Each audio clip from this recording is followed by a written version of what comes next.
Yay! Hello, everybody, and welcome to Prop Live. I'm your host, Bill Duran, prop maker, costume maker, dude with a beard, and we're here to answer your prop and costume making questions. Along with me this week, I have my buddy Jordan from Henchmen Props. Hello, Jordan. How are you doing? And we've got Trigger, your dog. Yes. Yeah. Special guest appearance. Yes, we'll have to see how many questions Trigger can answer for Yeah. us. Hey, how's it going? I saw you recently. I saw you briefly at Yeah. PAX. Yeah, up in Yep. my neighborhood. Yeah, that was my first of any of the PAX events going to one. Um, Actually, I think it was besides BlizzCon, it was my first real gaming con as well. All right. And my Yeah. first time to Seattle, so Hey, cool. Well, like, I'm glad we got to sneak you up here for a little yeah. while. You were doing stuff with the Battleborn guys. Yep. That was cool. You want to tell us a little bit about the group of costumes you Yeah, had for for that? sure. Well, it was Battleborn and Mar, the community manager there, pulled it all together. He did a great job. It was awesome working with them. But yeah, there were a bunch of us hooligan cosplayers that they got to portray characters from their game. In Battleborn, I've got to play the demo at a few cons now, and it's a lot of fun. I'm super excited for it. So it was a blast to be able to represent something I'm excited about, especially from a company I love in 2K with them having done Borderlands and lots of other awesome games. That is really cool. I got a picture that I took when I was there of the huge statue with you guys posing in front of it, which I thought Yeah. was really cool. That was awesome. The statue was cool, and it was cool that they had an area in the front where you guys could pose and kind of Yeah. like blend in with the statue. Yeah. Yeah, it was fun, and they've dragged that statue around North America now. So Yeah, I, I would. I don't I know how to imagine do they've it. invested quite a bit in Oh that yeah, monstrosity. yeah. That was really cool. Awesome. Well, what else you got? What else are you working on these days? Right now everything's preparation for BlizzCon. That's a big one for me. I do a bunch of stuff from Blizzard games, and I play a lot of Blizzard games. I was raised on Blizzard games, you could say. So Oh yeah, yeah, so special kind of time coming up. So got a that's lot in the cool. works for that. Do you have anything specifically that you're working on for that? Do you want to share with us? A couple of commissions that I've kind of I did just given hints about. One being Nova's rifle Oh from yeah, StarCraft and Heroes of the Storm, um, and then I'm doing ward glaives for a couple friends. like And oh, that's right. No, I yeah, remember pointing that out because you posted a picture of those the things, and I was like, I've made both of those. yeah, just the templates. And then just some more Overwatch stuff. Cool. Um, so yeah, it's down to crunch time now. So, but I'm Yeah, no feeling, kidding. My wife and I will be there, which will be really fun. yeah, I'm excited. We both have costumes in mind, Yeah, with very little time to do them. So I'm not going to say what we're planning yet because it may not happen. yeah. But That's always yeah, we will make an honest effort. I yeah, promise you. yeah, for sure. Well, I hope it all works out for you, but I'll definitely see you down there. Yes, definitely. We'll go hang out and have a great time. Uh, I am sanding space guns for a change. Oh yeah, Here's my current project. I have one of these guys. People might recognize these from the video series I did a little while back, the District 9 Alien Rifle. This one here is for the folks at Smooth On. We worked out a deal with them where they sent the materials for the project and they wanted a gun out of it. So now I'm finishing one of these up for them, which means lots of sanding, lots and lots of sanding. So right now there's a little bit of body filler and yeah, some of the little bits of the casting. And once I get it all cleaned up, I can paint it and send it off to them. So I'm excited to get that out the door. And I'm also excited to build one for myself. yeah, yeah. That's always Yeah, nice to know. we were talking earlier how most of the prop makers that I know at least build stuff for other people, and they may make stuff and may even have a mold of it, but they hardly ever get a chance to make one for themselves. Mhm. And I have a long list of stuff I've made that I like, that I want, that I don't have. Yeah, it's hard whenever you have projects that you've committed to for other people, and those always have priority, and you never stop taking on projects, it seems like. So Yep. Well, I have 2 of these cast up. My wife and I knocked them out the last couple of days. These are significantly lighter than the first one I made because they were slush cast, so they're hollow. And one of them is definitely going to get finished. The other one will probably get mostly finished. And then I'll finish it for myself in a couple months when I have some of this free time I've been hearing about. That elusive free time. Yes. I also have a lot of kits from my friends, including some from you. I've got one of these guys right here, the Reaper mask, that I'm excited to be finishing someday soon. For those of you who do not follow Jordan's stuff, you should go to henchmenprops.com and you can check out everything he's all about, including you have a store. It's right now my website's actually under severe construction, I would say. But everyone can find me on Facebook and Instagram, Twitter. And do you have an Etsy store? Yeah, my kits and stuff are all up on Etsy right now. Let me find that real quick. If people, and I just closed my show notes by accident. Never mind. Yeah, definitely go look up Henchmen Props on Etsy if you want to get some really, really cool kits, especially the Reaper guns. That's the one I really like. And I just doing lots of guns from Overwatch. It seems like I just finished and posted up Tracer's guns. Oh, I saw that. Yeah. And then I'm working on McCree's gun. I'm finishing that up in the shop right now. A buddy of mine is doing. Is it Pharaoh? That's one of the characters, right? Pharaoh, yeah. Yeah, my buddy Eric from Core Geek Props is doing the big sort of rocket launcher. Yeah, that'll be cool. That's looking cool. Yeah. I'm stoked. Aren't they doing a live beta soon? Yeah, so it's a closed beta, but it opens up on the 27th. So in 11 days. Yeah. Fingers crossed. See, I'm not that into Hearthstone. Like, card games aren't my jam, but I played Overwatch last year at BlizzCon, and I was like, this is so my jam. I'm gonna lose a lot of time to this game. Yeah, I am so excited for it.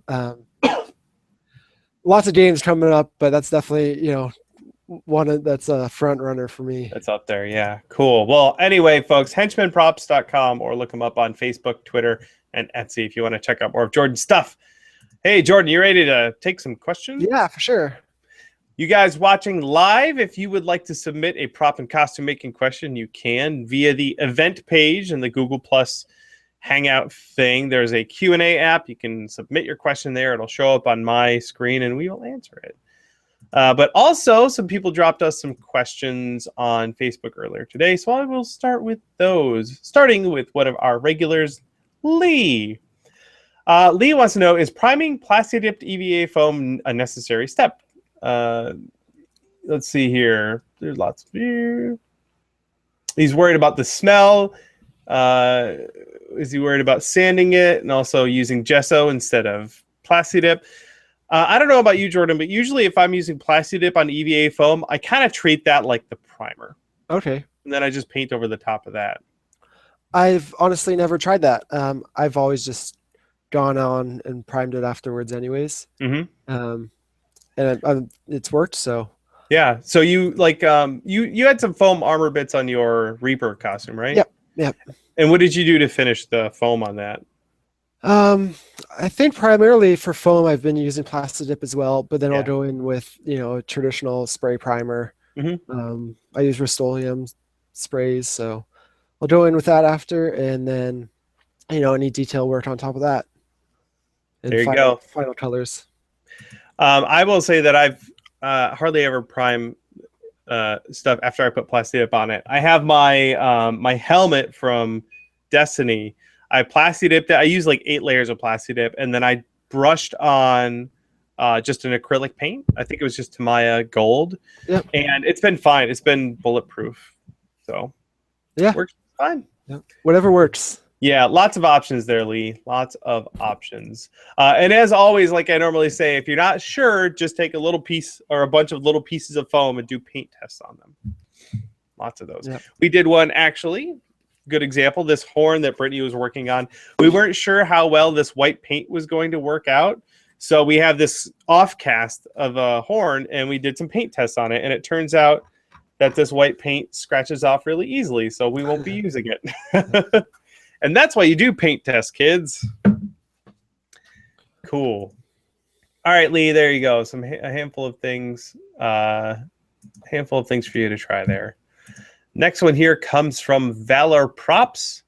Let's see. I'm finally taking another stab at the bane of my existence, Chrome. I'm doing a replica of the Hammer of Saul from Destiny, currently working on the 3D printed master, and then I plan to mold it and cast it. Any tips on getting good finish on resin? What do you usually do to finish your kits, Jordan? Well, going for chrome, I haven't ever really had to get a chrome finish on anything. I know there are spray chromes if you're looking for a easier, cheaper method. And I don't think I've done anything beyond that where I needed a real chrome finish.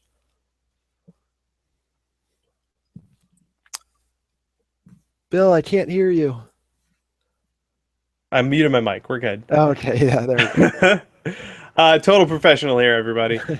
I was just looking to see if I left some of my chrome paint over there, but I did not. It's in the paint room where it belongs. Anyway, getting the surface prepared properly is key. You want it to be a smooth finish, which means after you pull it out of the casting, you want to sand it down, prime it, and then sand it to a really high grit so it's nice and smooth. Because no matter how many layers of chrome spray paint you put on there, it's not going to look as shiny as it could be if the surface isn't smooth. And then one of many options for chroming with paint is Alclad, and we'll put a link to their website in the show notes. But Alclad II, I think it's called. They have a chrome system where you spray a gloss black down first with an airbrush, and then you use their chrome paint on the top of that. And you get it's not a true chrome finish, but it's pretty close. Have you ever actually gotten anything chromed, Jordan? I have not. No, I never have. I want to try. Yeah. The major obstacle with that is you have to make sure that the surface that you're getting chromed is not drying anymore. So you have to prime it with a catalyzed primer, some automotive primer. Okay. And then again, get the surface down to the texture you want, and then usually bring it to someone else and have them chrome it for you. Yeah. But you could totally do that. Yes. Oh, but I recommend just getting paint. It's a lot cheaper. I was just saying, I hear it's cheap or not cheap to get stuff chromed. No, it's not.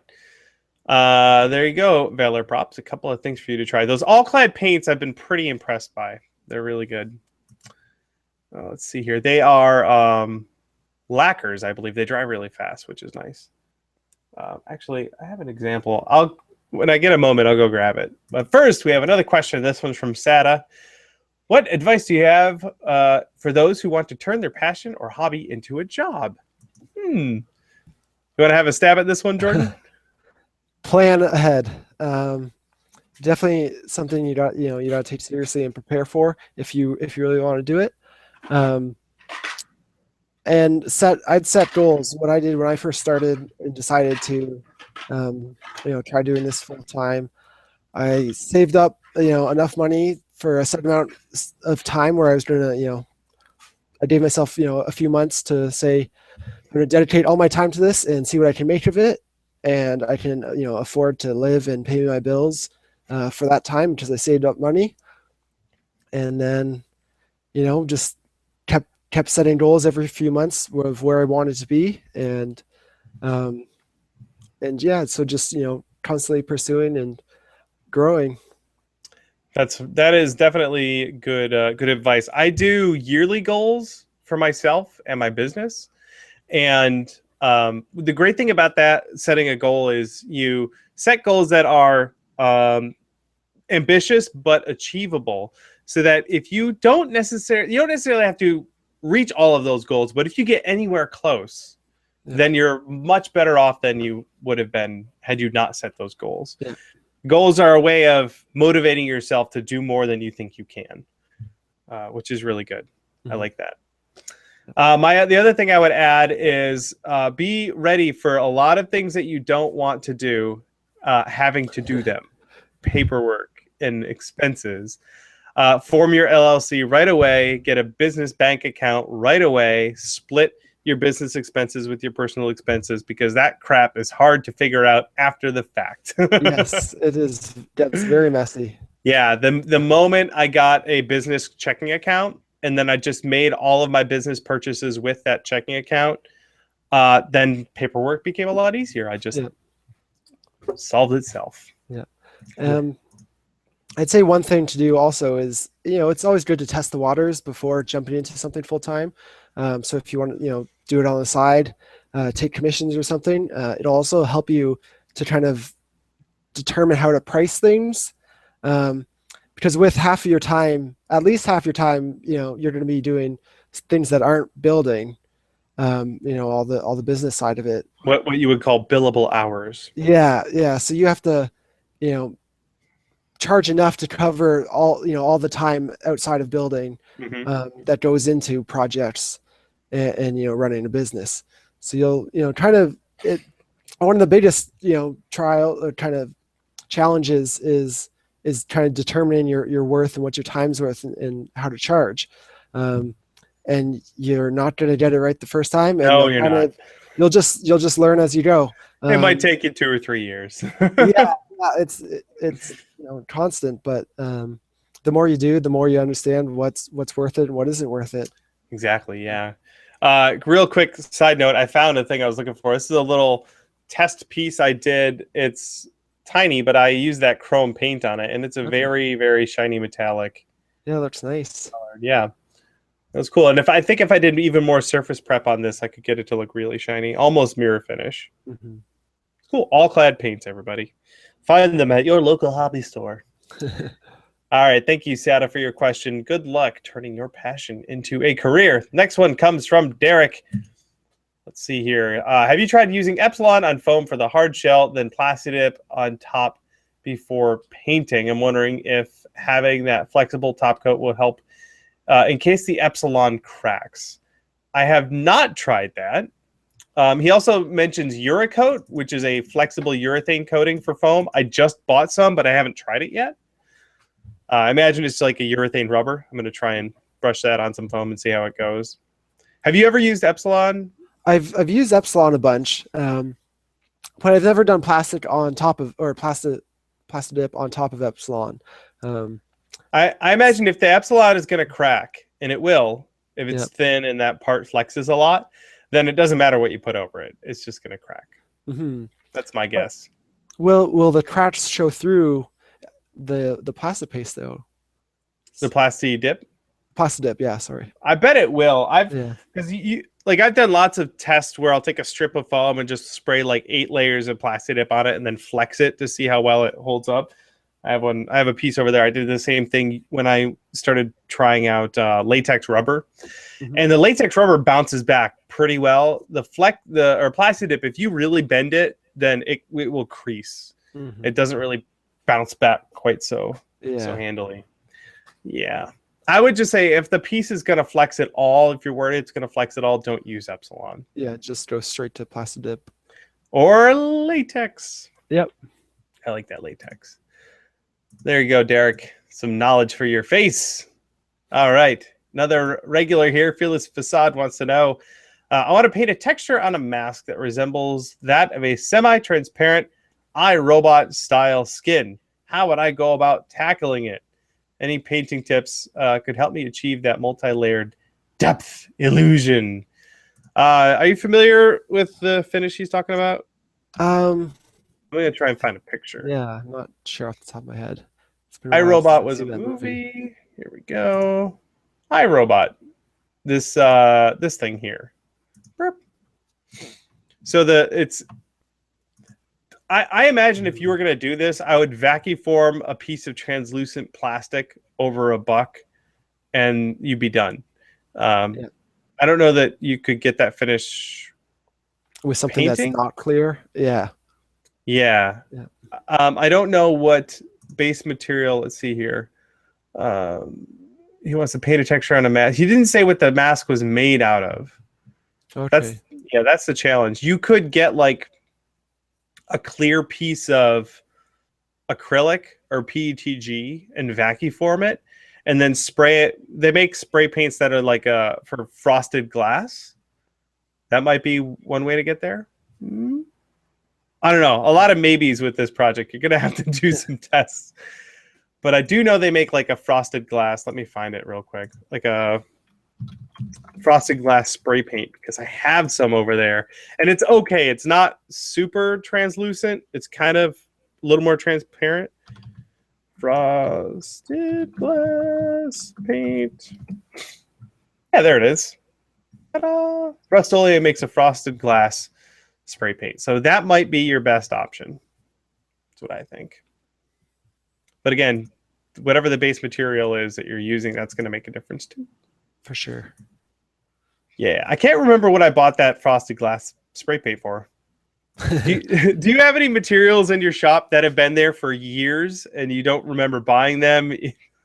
You don't remember what they're for? Yeah, I always have things that it's like, oh, maybe I'll use this one day. It looks interesting, could be useful for something, but then it never is. But you still hold on to it because one day it will be.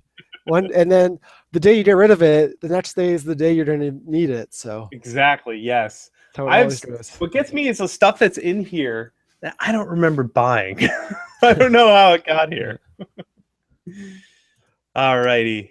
Let's grab another one here from the Q&A app. This one comes in from Tim. There's a link.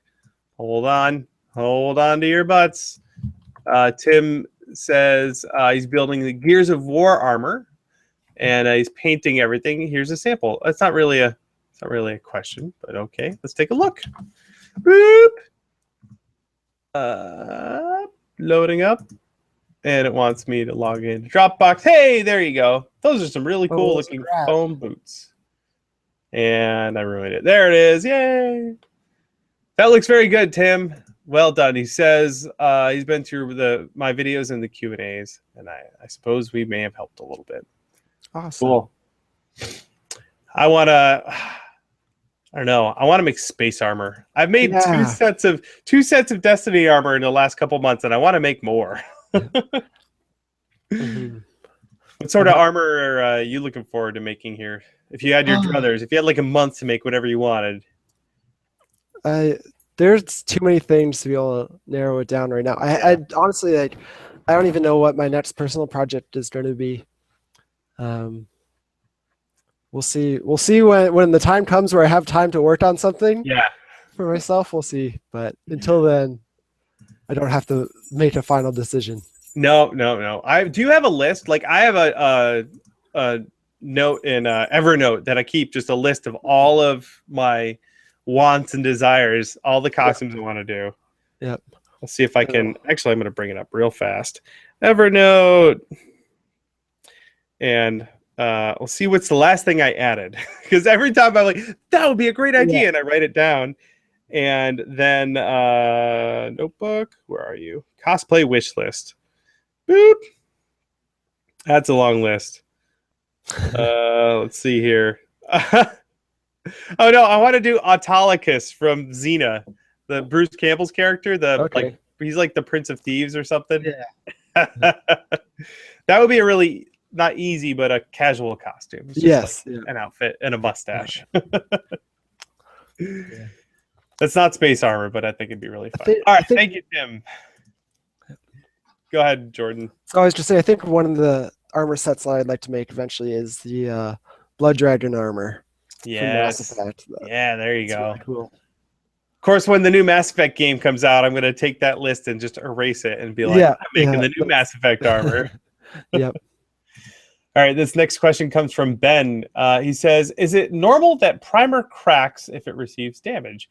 I made this sword out of MDF and I use wood primer, which is normally made to be sprayed, but I don't have a spray gun, so I use a paintbrush.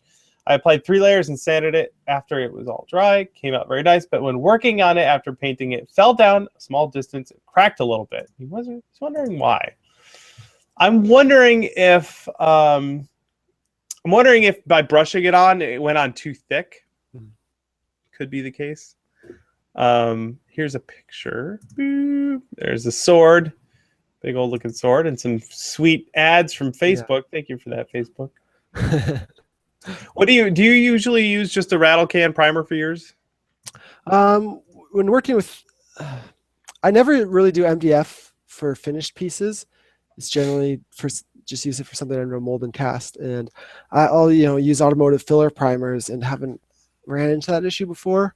I'm hoping his MDF didn't crack or splinter at all. That's what I'm thinking. I'm wondering if the MDF cracked, because it doesn't have a wood grain in there. If it flexes a little bit, it could crack. Yeah, and it can even be just the very top layer that cracks, not even cracking all the way through, because that stuff is pretty brittle. Yeah, if that's the case, though, you might try and sneak some super glue into the crack and then push it back together and let it cure that way, and then sand it down and repaint it. Yeah, so you may have a number of issues there, Ben. It's hard to tell. But if I'm doing anything that's like a long blade and I'm not going to mold and cast it, I'll make it out of poplar. I have a big old hunk of poplar right there because it's fairly cheap and it's got a nice sturdy wood grain in it. There you go. All right.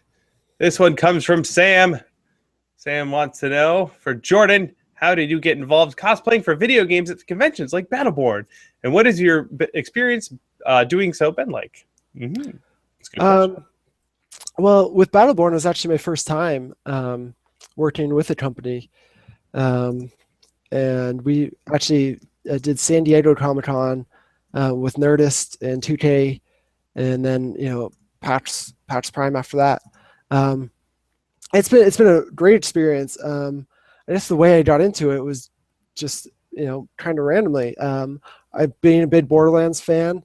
I've done several different versions of Psychos and Creed from Borderlands, and had a lot of group meetups at different cons. And just through that, I made a lot of friends in the Borderlands community, and met Mar, the community manager for Borderlands at 2K, and it, just through making friends in the community. When the opportunity came up, and he thought of a few of us, and we jumped on it. So yeah, you want to be present. Mostly, like the handful of things I've gotten to do with video game companies is because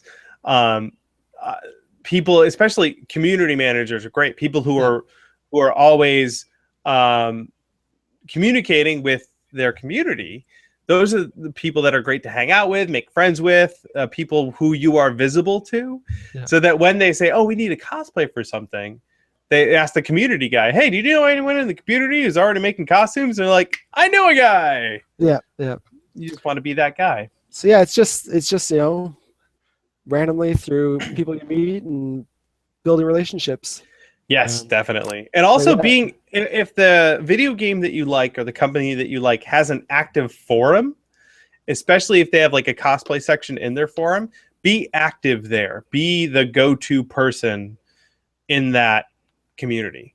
Because then whenever anyone in the community thinks we need cosplayer from this game, your name is at the top of the list. Yes. And it doesn't hurt to be a swell guy. Be nice to everyone. Definitely. And also, if you're like another good example too, Sam had a Destiny costume. A bunch of us got together at DragonCon this year with our Destiny costumes. Being the kind of person who is willing to organize events like that, fan events inside of the community, makes you someone that people turn to, that people look to when they want to get things done in that community. Be the force of change, Sam. Be the force of change. Thank you for your question. All right. This next one comes from Isla. I was wondering what your guys' approach would be when molding and casting a scabbard. I think I know how Jordan would do this, but I'm going to ask him anyway. Oh gosh, that's it depends. Because I have a scabbard, and I will tell you how I cast that sucker. Yeah, I'm interested because the ass. The struggle with that is obviously you need it to be hollow to fit a sword. Yes. Here, hold on. You keep talking. I'll go grab my mold. Okay, sounds good. So I guess that's the first challenge. I guess it depends on the size of the sword. if it's a real long sword, you're gonna have a a big issue actually molding the inside of it. So if you just did kind of an outer mold, you could almost slush cast it if it was really big. But a smaller one, you may be able to get away with. Sorry, I'm interested. What did you do, Bill? This is the mold for my scabbard for Mehrunes Razor. Yep. And the master was a solid chunk of wood. Like you couldn't put anything in it. It was just totally solid. And then I do slush cast it. So it's got two halves. Exactly. And then with them laid flat, we slush a couple layers or brush a couple layers in to form the outer skin. Just 2 or 3 layers. I have cast this before and made the walls too thick and the sword wouldn't fit in there anymore. And then once I have a couple layers in there, I close it and I've got a hole in there and I'll pour, and I have an X. The X is one side and there's no X on this side. So I remember which side I do. And then I pour a little resin in and I slush it back and forth on one side, let it kick, flip it over, do the other side, and I go back and forth that way. Because going all the way around like that, you might get drips that go across, and then you can't get a sword through there. So I just sort of slush one side and then slush the other, a couple layers on either side, and then I can pop it out, and it's nice and hollow, and then I can Dremel out the top for the sword to fit in. That's how I do it. I have to be patient with that. Yeah, and like I've done, you will fail a couple times. It won't work out great every single time. Yeah. It's a little finicky, a little knacky to get it to work. And I made this mold like 3 or 4 years ago. It's a pain in the ass. That's how the old ones always are. Yeah. I want to just throw it in a fire. Yeah. I recently redid my Creed mold. And that was one of my oldest and, probably the mold I've cast most out of. And it was one of my first molds. So being able to redo that, it is so much easier now. Yeah. So much cleaner. This guy here, definitely. This guy here was the most recent mold that Brittany and I made. And we did this big old jacket mold, this whole matrix mold thing here. And this is a dream to slush cast. It is a piece of cake. It is so easy to cast. I literally just do 4 layers where I just dump it in, slush it around, dump it in, slush it around. It's totally like we made the bottom of it level like that so that the resin just goes all the way around to the edge. I don't have to worry about my Handsome Jack mask, which doesn't have, it's like U-shaped. So it just spills resin everywhere when I use it. It's just a bowl. You just slush it around. Piece of cake. Yeah. So it's definitely as much if you can, and you learn that through trial and error, but if you can put in any extra work up front, it'll save you a lot of time every cast. That is really good advice right there. Thank you, Isla, for the question. This next one comes from William. He says, "Hey, did you see the live action trailer for Fallout 4?" There was a live action trailer for Fallout 4. What? I did not see that. Hold the presses, or hold the phone. Let's see here. Fallout 4 live action trailer. Google seems to know what's going on here. The Wanderer. And we're going to put that up there. And check this out. We got some stuff going on there. We got dude wandering into the wasteland. And I guess, yeah, it is live action. Pretty cool. We got a doggy. We got power armor. Oh, you know what? That looks CG. Yeah. So, yeah, live action trailer, pretty cool. But I totally think they CG'd that the power armor. Yeah, the power armor. That's cool. I'm gonna have to go back and watch live action slashed in there. Oh yeah, definitely. We'll put a link to that in the show notes for folks to watch later on. The live action trailer for Fallout 4, which I'm really excited about. William wants to know, making a set of power armor that you could step into is something that would be amazing and fun to try and build. I agree. That would be awesome. Are you looking forward to did you play any of the Fallouts before there? I'm gonna get attached to this. Yeah. I'm not I've played a little bit of a few of them, but just the style doesn't I don't love it. I guess just the combat in it, but I love interesting world. But I definitely put a lot more hours into Skyrim and the Elder Scrolls series. I am in the same boat. Although I did play Fallout 3 a couple of times, I did enjoy that one, and I did pre-order the new one because it comes with a Pip-Boy. So I'm pretty stoked too. Although I will say that I have no drive to build the power armor. I think it's all right, but like aesthetically, it just doesn't call to me. It's big and impressive, but it's I don't know. It's kind of muted. Right. The one thing I want to make the most from Fallout is the railway rifle. It's a big rusty rifle that fires railroad spikes, and when you shoot it, it goes choo choo. Oh, man.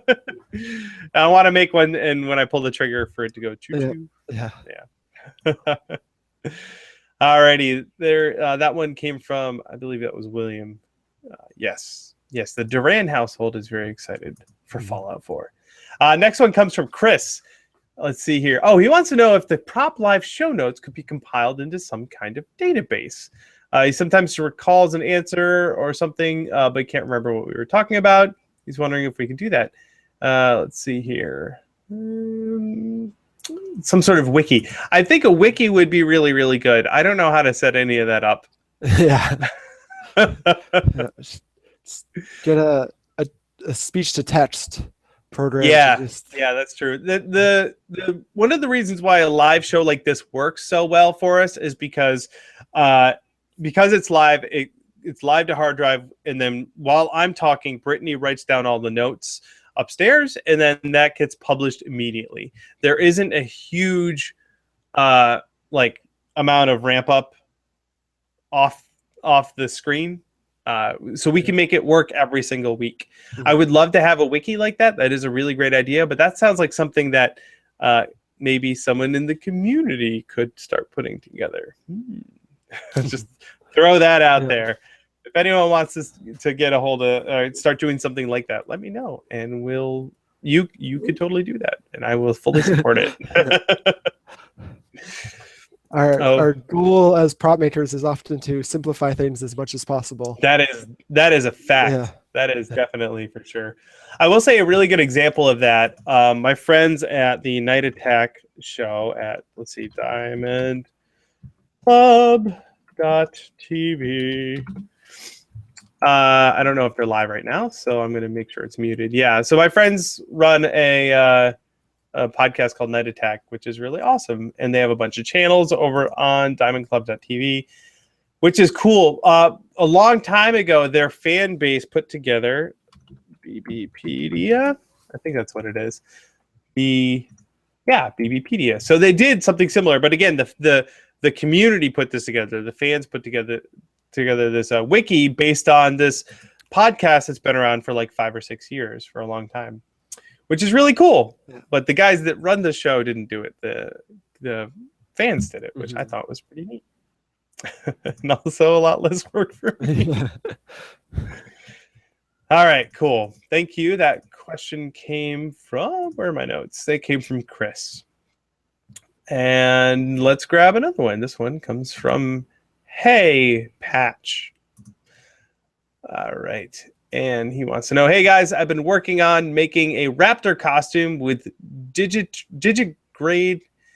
I don't know how to pronounce that word. Stilts. The bulk of the body will be couch foam. How would you seal the foam, latex or silicone? And how would you get your the scaly texture for your Velociraptor? That sounds like a really ambitious project. Have you done many creature sculpts or creature type costumes? I have never done a creature costume. Yeah, me neither. Yeah. Frank Ippolito would be the guy to ask about that. Actually, the video that he did on the Rancor. Yeah. If you go to Tested, we'll try and find a link to all of the videos, because they did a couple of videos on the Rancor costume, or I like to call it the Francor, because Frank wears it. Here we go, on tested.com. he did a bunch of stuff about doing the Rancor, and it was all made out of that foam, and I believe it was coated in latex rubber and then painted with rubber cement paint. I think that's how that all went together. But again, go watch those videos because it's going to do a much better job of explaining it than I ever could. And go into much more detail than we can. Yes, for sure. Here, I'll dump this link into the chat. Rancor, whole bunch of really great videos. That was cool. You didn't get to see that at no, San Diego, did you? I didn't get to see it in person. It was only outside for about half an hour because he was dying in there. Yeah, I'm sure. But it was cool. It was really neat to see. Very, very impressive. Mm-hmm. The Rancor project. All right. Thank you, Hey Patch. And good luck with your Raptor costume. Let's see here. Where are my notes? By the way, folks, if you're watching live and you're wanting to ask some questions, we've run out on the Q&A app. So go ahead and dump a couple more over there if you've got them. And I'm going to grab one more from my notes. Let's see. Oh, this sounds dangerous. Hey, Bill, is there a way to melt down EVA floor mats and use them as a way to make molds? I was wanting to know, and also want to know if you plan on coming to St. Louis anytime soon. Lastly, thank you for all that you do. You're most welcome, Shelly. Let's see here. I wouldn't melt EVA. No, I'm gonna say avoid trying to do that. Yeah, it's kind of like what would I melt? There's not a lot that I would feel comfortable melting. Most materials, once they're in their finished state, I wouldn't melt them. Yeah. I do have some pewter, though. I have an ingot of pewter that I fully intend to melt and put in a little mold. Yeah, definitely a lot of the foam and a lot of the materials that people cosplay with are not safe to burn, or you even have to be careful when you're heating them. Warbler is a good thing you could definitely do. Again, if you melt it a lot, it'll get really hot to touch. But you can melt the crap out of that stuff and mash it back together and mash it into like a mold shape and pop it out. So Warbler might be a good thing to use, but definitely don't melt foam. When you heat up EVA foam, it starts to burn. Like if you do it too much, and then it just turns into a sticky, toxic, gooey mess. So don't do that. And that said, if you do have mold, you can cast in foam. Yes. Do 2-part smooth on has a lot of like flexible and rigid foams. Definitely. That can, it's called Foam-It and FlexFoam-It. They're urethane foams. Yeah. I know like the entire library of smooth on materials. I was at a convention like a month ago, and one of my buddies had some figurines that he had cast, and I walked over and I was like, $325. He's like, that's exactly right. Nailed it. Yeah. All right. There you go, Shelly. Be safe. Don't melt your foam. We got another one here. This one's from Russell. He says, I just ordered a resin cast of a Macross helmet from the original series from a limited run on the RPF. I've never worked with resin before. How would I go about cleaning up the piece, getting it ready to paint? What would be your first step? What do you do normally right when you pop something out of the mold? Well, first step is I guess cleaning up seam lines. So if there's or any excess or crazy puppy, drilling out eye holes, any places where you have resin coated where it doesn't need to be. I'm gonna let this guy go. That's a good plan. Yeah. For example, this helmet that we have right here, the eyes were cast right over. So we'd have to drill those out. And normally what you can do is Dremel the back of them. Wow, that is bright. Dremel the back of them until the eye hole parts pop out.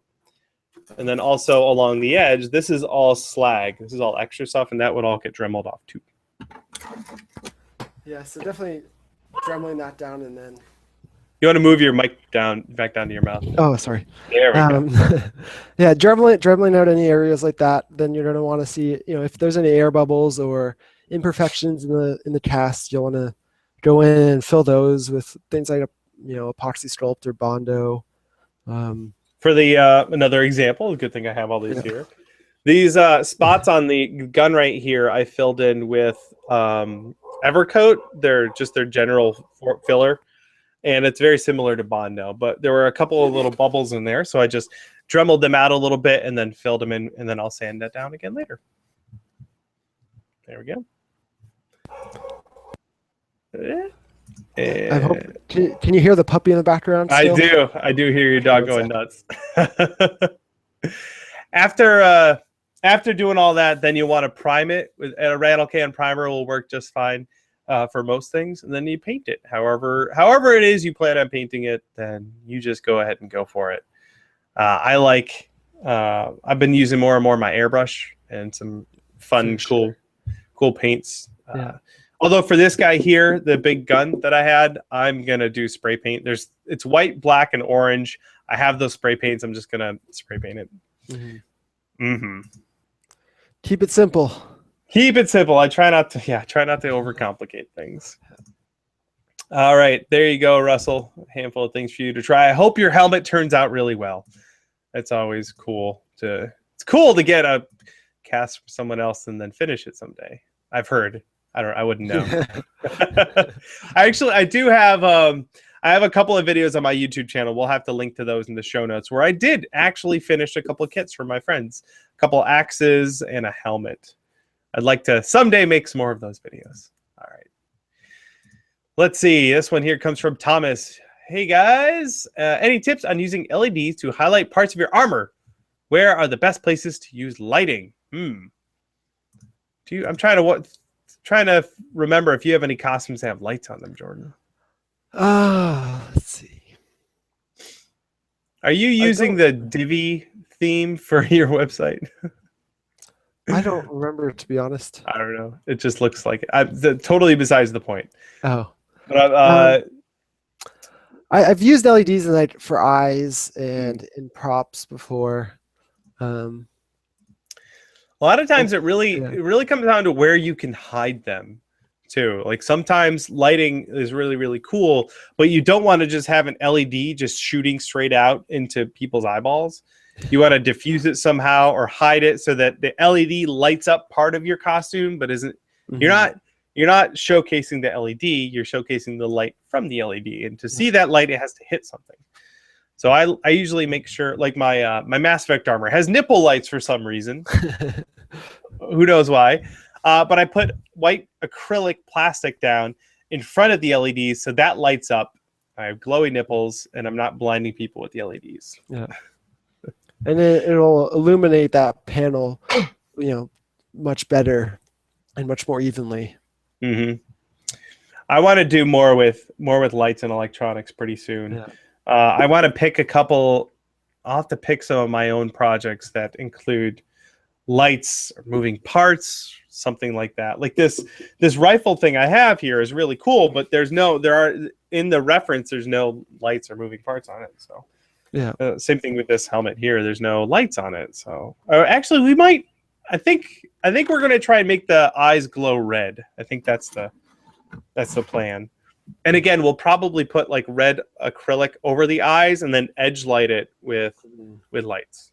That's what I'm thinking. This is all theory right now. I haven't tried it yet. How about what was that? The challenge, the Star-Lord. So Star-Lord has red glowing eyes. Yep. And I have my old shopmate Will. I have castings of one of his Star-Lords. The challenge there is making a red glowing eye that you can also see out of. Yes. Because if you just frost the whole thing so that it catches all of that edge light, then you can't see out of it. Yeah. So, how did he find a workaround for that, or what does he do? I think he just made the eyes removable so that you could take a picture of it. And it looked right, but you can't see. And then you can just like pop the eyes out and put in just normal red ones. Yeah, so that reminds me, I did, and there's different ways you can, trick people into thinking, or, making it look the way you want to, but still being able to see. I did the Arkham Knight helmet from the Batman game. Yes. And so he has blue glowing eyes. But I still had very limited vision because the eyes are at the side of the mask. But I had tiny slits at the front of the eye where the acrylic ended, and then that, there was a slight bit there, so I could actually see enough to, like, when I'm moving around and posing for pictures, I can see where people are and not bump into things. But I would take the helmet off going any further. But it was enough. Is that this one here? This guy? Yes. Yeah. Yep. Yeah, you do. Yeah, finding a place to hide those lights and then being able to see out of them is a real challenge. I had about a 1/4 of an inch width of vision on each side. Nothing straight ahead, though. Another thing I'll want to do, I'll probably try and do with this helmet here, is get a piece of acrylic and then put a crosshatch pattern on it.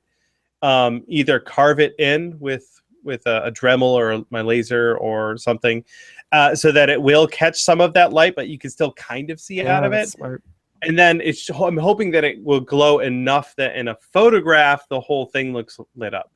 A lot of times when you see it in person versus taking a photograph, photographs tend to blow out lights a lot more. So then maybe the whole thing will look all glowy. It's going to be a lot of trial and error, though, no matter what. Like every lighting solution I've ever done has always been, hey, I'll try this, and it didn't work, so I'll try something else. There you go, Tom. It's a whole bunch of stuff for you to try out with lights. Another one here from William. Let's see here. Hey, do you guys know anyone who I could commission to do a logo for my prop page, or should I do a giveaway contest or something like that? What did you do for the artwork for your page, Jordan? I've just generally mashed it around myself. Yeah. I haven't done any logo or anything. I just, different text fonts that I primarily use. Yeah, that's good. If you're going to do that yourself, just like pick one cool font that you like and pick a color scheme that you like and just kind of roll with it. You can get by a long way with that. For mine, for the text on my website, the Punished Props words, a friend of mine helped design those, my friend Phil. So he kind of made up his own font, except it's only those letters. There are no other letters in that font. And then the logo, my other buddy, Bo, I gave him some parameters and said, I kind of want a logo that's kind of like this. And he came up with a bunch of stuff. I just picked my favorite, and then we refined it. So I work with other artists. I have friends who are artists that I work with for that. For the new logo I did for this cool intro video, I have little characters. Is it going to go? Let's try that again and go. There we go. The little characters there, I commissioned a different artist friend of mine to draw those characters for us. So I always defer to going to someone more talented that I know that I can either pay or bribe or trade to get cool artwork done. Yep. Yes. There you go. And then if all else fails, you can go to Fiverr.com and just hire someone to do your logo. Fiverr? How does that work? Let's see. The marketplace for creative stuff. Let's see here. Go there. Say, I want logo. And then you can go hire someone for $5 to build you a logo. Ta-da! So there you go. Handful of things for you to try, William. Let's see here. We have time for one or two more questions. This one here comes from Neil. He says, Bill, could you make a tutorial on how to make the Omni tool from Mass Effect series or Master Chief's helms? That's a really good idea. I've never made an Omni tool before. I would say, unfortunately, I would probably say, oh, just use your laser cutter. But most people probably don't have a laser cutter. But there are often crash spaces or different community run places where you can either get someone else to do it or learn to use the laser there. That's a good thing to point out too, because not only can that be cost effective, but then you have the opportunity to learn how to use that tool, and then you have a valuable skill. I'm checking out my buddy Chris from Ammnra Creations. He's done some Omni tools. So, for example, if you look up Ammnra on YouTube, he's got this Mass Effect inspired Omni tool or Omni Blade prop And you should go check out that video for sure, because Chris is awesome. But it's all made out of acrylic. It's sort of like a day glow orange acrylic that looks good even if you don't put LEDs in it. Even just normally lit up with daylight, it looks really, really cool. But the long and short of it is you cut it out somehow, either with a laser or with a Dremel or a scroll saw or a jigsaw or a bandsaw. Then you can heat it up and bend it around your arm to make an Omni tool. Yep. Thank you, Neil. And let's grab one more. We have one from Thomas, and this one goes, so I'm going to my first con at the end of the month, and I made a full-size 70-inch beam rifle out of foam insulation. Is it a bad idea to bring it? I don't know what the crowds are like at cons, and I don't want to be smashing people's heads in. You know what, Thomas? You're a considerate human being, and I like that about you. What's the biggest? What do you think is the biggest, most cumbersome prop you've ever seen at a convention? Oh,